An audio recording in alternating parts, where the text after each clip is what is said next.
बड़ी खबर, सिक्किम में जारी सीमा विवाद के बीच चीन ने धमकी भरे लहजे में कहा है कि अब विवाद सुलझाना भारत पर निर्भर करता है। इतना ही नहीं, चीन ने कहा कि सैन्य विकल्प का इस्तेमाल भारत की नीति पर निर्भर करेगा। भारत में चीन के राजदूत ने एक इंटरव्यू में कहा कि केन भारत के पाले में है और भारत को यह तय करना है कि किन विकल्पों को अपनाकर इस गतिरोध को खत्म किया जा सकता है।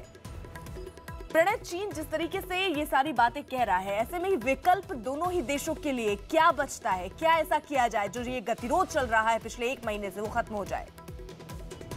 देखिए, दोनों देशों के बीच में जो सबसे महत्वपूर्ण और सबसे कारगर विकल्प है वो कूटनीति ही हो सकती है, क्योंकि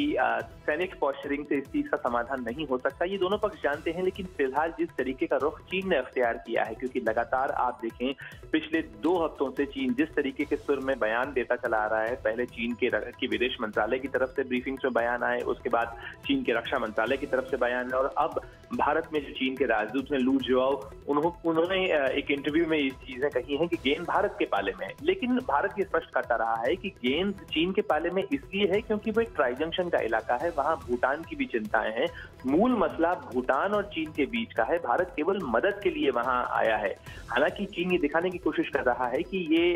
इसमें भारतीय सेना ने जो है वो चीनी जमीन के ऊपर कदम रखा है, लेकिन ये चूंकि विवादित इलाका है, इस जगह पे बाउंड्री डिमार्केटेड नहीं है। ऐसे में अब उम्मीद की जा रही है कि 7 तारीख को जब प्रधानमंत्री मोदी और चीनी राष्ट्रपति शी जिनपिंग मिलेंगे हैम्बर्ग में, जर्मनी में G20 समिट के लिए, तो ऐसे में हो सकता है समाधान का कोई रास्ता निकल सके, क्योंकि ये जो है उच्चतम स्तर पर दोनों देशों के बीच मुलाकात होगी, ऐसे समय होगी जब दोनों देशों के बीच तनाव का माहौल चल रहा है, खासतौर पर डोकलाम इलाके में, और इससे उम्मीद की जा रही है कि समाधान का कोई रास्ता निकल सके, क्योंकि अल्टीमेटली दोनों को 16 जून 2017 से पहले की स्थिति को मेंटेन करना है। जी।